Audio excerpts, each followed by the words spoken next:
کیا قیوم کی اپنے والدہ سے اور اپنے چھوٹے بھائی سے کسی قسم کی ڈیل ہو گئی ہے؟ کیونکہ ایک عرصہ ہو گیا اس کو گرفتار کیے ہوئے، تقریباً 1.5 ہفتے سے زائد کا وقت گزر چکا ہے ڈاکٹر شاہد صدیق کے بڑے بیٹے قیوم کو گرفتار کیے ہوئے، لیکن اس کے باوجود اس کو عدالت کے اندر پیش کیوں نہیں کیا جا رہا؟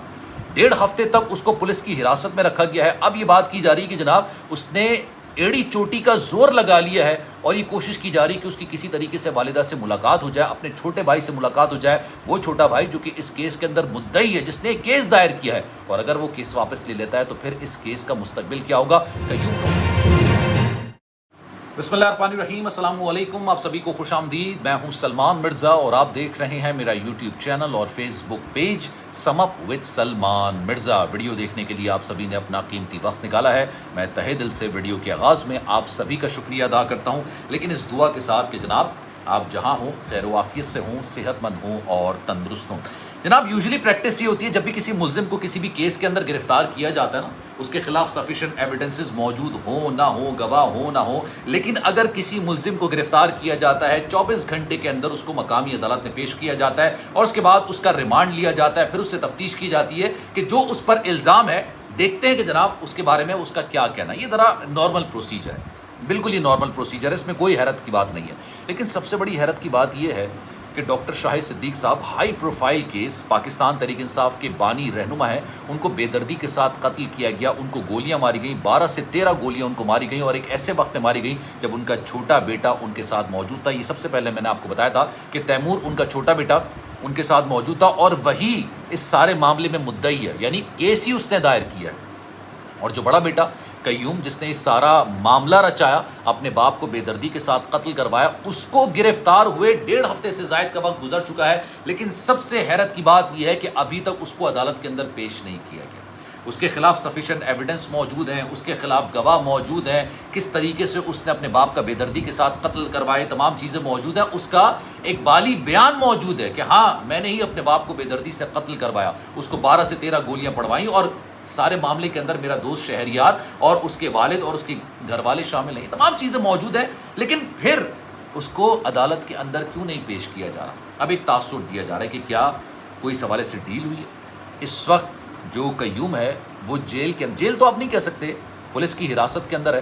پولیس کی حراست میں کس حالت کے اندر موجود ہے؟ کیا کسی گھر کے شخص نے اس سے ملاقات کی؟ اور ساتھ ساتھ تیمور جو ڈاکٹر شاہد صدیق کا چھوٹا بیٹا ہے، انہوں نے کیا کچھ کہا ہے؟ اس ڈیل کے حوالے سے عدالت میں کیوں نہیں پیش کیا جا رہا؟ کیا قیوم کو معاف کر دیا جائے گا؟ ان تمام چیزوں پر آج ذرا ڈیٹیل میں بات کریں گے۔ اچھا جناب، سب سے پہلے تو میں آپ کو بتا دوں، قیوم کو جب گرفتار کیا گیا، گرفتار کرنے کے بعد پہلی بار جو ڈاکٹر شاہد صدیق کی اہلیہ ہیں، یعنی ان کی جو بیوہ ہیں، انہوں نے اس تاثر کو یکسر مسترد کر دیا کہ ان کے بیٹے کو کسی بھی طور پر معاف کیا جائے گا۔ انہوں نے کہا کہ جناب اگر یہ قیوم نہیں ہوتا اور XYZ کوئی بھی شخص ہوتا جس نے میرے شوہر کو انتہائی بے دردی کے ساتھ قتل کروایا، تو شاید اس کو بھی معاف کرنے کا کہیں نہ کہیں ایلیمنٹ شاید موجود ہوتا، شاید کہیں نہ کہیں ایلیمنٹ موجود ہوتا۔ لیکن جس بیٹے کو ڈاکٹر شاہد صدیق صاحب نے سب سے زیادہ پیار کیا، سب سے زیادہ اپنے دل کے قریب رکھا، اس کو ہر آسائش دی، ہر چیزیں دی، اس کو یہ کہا کہ میرے آفس میں آ کے بیٹھا کرو، یہ تمام کاروبار تم سنبھالا کرو، یہ ساری جائیداد تمہاری ہے، جو تم مانگو گے تمہیں ملے گا،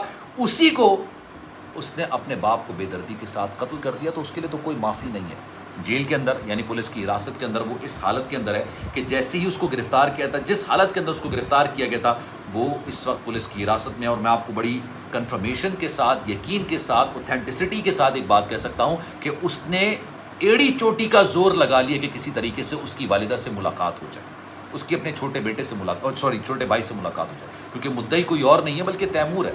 بیسیکلی ڈاکٹر شاہد صدیق صاحب کی 3 بچے ہیں، 2 بیٹے ہیں اور 1 بیٹی ہے۔ سب سے بڑا بیٹا قیوم تھا، جس کو بہت زیادہ پیار کرتے تھے، بہت زیادہ دل کے قریب رکھتے تھے، لیکن ان کو پتا تھا کہ جناب ان کا بیٹا کس طرح کی حرکتوں میں ملوث ہو چکا ہے، وہ منشیات کا عادی ہو چکا ہے، وہ دوستوں کے ساتھ بیٹھنے لگ گیا ہے۔ کہتے ہیں جناب آپ کی صحبت آپ کو وہاں پہنچا دیتی ہے جہاں آپ کی خواہش بھی نہیں ہوتی، لیکن آپ کی صحبت اگر بری ہوگی، آپ اچھے انسان ہوں گے، آپ کچھ ہی دنوں کے بعد برے بن جائیں گے، لیکن اگر آپ ایک برے انسان ہوں گے اور آپ کی صحبت اچھی ہوگی تو آپ یقین جانیے آپ اچھے انسان بن جائیں گے۔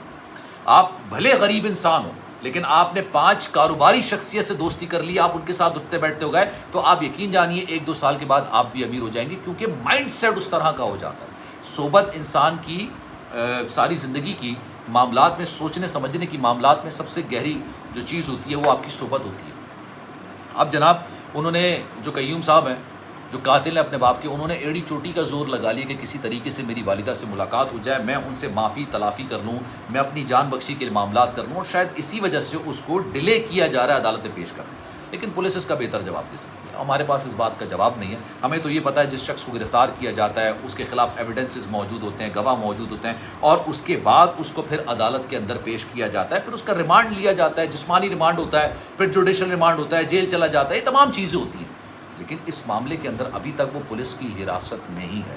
اس نے پولیس کی حراست کے اندر ہی ایک بال جرم کیا ہے. لیکن میں آپ کو بڑی اوتھینٹسٹی کے ساتھ ایک بات بتا دوں، اس کا یہ بیان نا شاید عدالت کے اندر ایکسیپٹیبل نہیں ہوگا. شاید اس کے خلاف اس طرح کے گواہ نہیں مل رہے ہیں، ثبوت نہیں مل رہے ہیں جس طرح کے ملنے چاہیے اور کیس کو مضبوط بنانا چاہیے. اور یہی بات کا اظہار جو ڈاکٹر شاہد صدیق کے گھر والے ہیں، چاہے ان کا چھوٹا بیٹا ہو، چاہے ان کی بیوہ ہو، یہ کر رہے ہیں کہ جناب اس کو عدالت کے اندر کیوں نہیں پیش کیا جا رہا. اور سب سے بنیادی سوال کہ آخر اس لڑکی، جس لڑکی کے لیے اس نے اپنے باپ سے لڑائی کی، 13 کروڑ روپے کی گاڑی، ہر مطلب 13 کروڑ روپے پاکستان کی 70% آبادی کی کل زندگی کی کمائی 13 کروڑ روپے نہیں ہوتی ہے. کل زندگی کی کمائی 13 کروڑ روپے نہیں. اس 13 کروڑ روپے کی گاڑی کا مطالبہ اپنے باپ سے کیا، لڑائی جھگڑا کیا، اور باپ نے وہ بھی کروا دی کہ چلو ٹھیک ہے یار، بیٹا مانگ رہا ہے تو اس کو یہ دے دیتے ہیں. اس کو ہم نے شادی سے انکار کر دیا کہ اس لڑکی سے تمہاری شادی نہیں کروائیں گے، تو چلو گاڑی دے دیتے ہیں. لیکن اس کے باوجود اس نے شہریار کے کہنے پر، اپنی گرل فرینڈ کے کہنے پر اپنے باپ کا بے دردی سے قتل کروا دیا. تو اس کو عدالت کے اندر کیوں نہیں پیش کیا جا رہا؟ اب اسی وجہ سے ان کی بیوہ کو، ڈاکٹر شاہد صدیق کی بیوہ کو یہ بیان دینا پڑ گیا کہ ہم اپنے بچے کو معاف نہیں کریں گے. اس نے اس شخص کے ساتھ یہ سلوک کیا ہے جس نے ساری زندگی اس کو پیار کیا، جو شخص اس کے لیے سب سے زیادہ عزیز ہونا چاہیے تھا، اسی کو قتل کروا دیا. خیر جناب، اب میں انشاءاللہ اگلی ویڈیو بناؤں گا اور آپ کو بتاؤں گا کہ جو اس کی گرل فرینڈ ہے اس کو کیوں دودھ میں سے مکھی کی طرح نکال دیا گیا، کس کے کہنے پر نکال دیا، مکھن میں سے بال کی طرح اس کو بالکل اس کیس سے ہٹا دیا گیا. اور جو متاثرین ہیں ڈاکٹر شاہد صدیق صاحب کے، جو ان کی بیوہ ہیں، ان کے بچے ہیں، وہ سب سے پہلا مطالبہ ہی کر رہے ہیں کہ بھائی اس کو کیوں ہٹایا گیا، کیا وجوہات ہیں اس کو ہٹا دیے گئے. اس پر ذرا ڈیٹیل میں اگلی ویڈیو میں بات کریں گے. لیکن اس پر آپ کی رائے کیا ہے، میں چاہوں گا کہ کامنٹ سیکشن میں اپنی رائے کا اظہار ضرور کیجیے گا. سلمان مرزا کو دیجیے اجازت. زندگی رہی، صحت رہی، آپ کی دعائیں رہی تو انشاءاللہ پھر ملاقات ہوگی. خیال رکھیے گا اپنا. اللہ حافظ.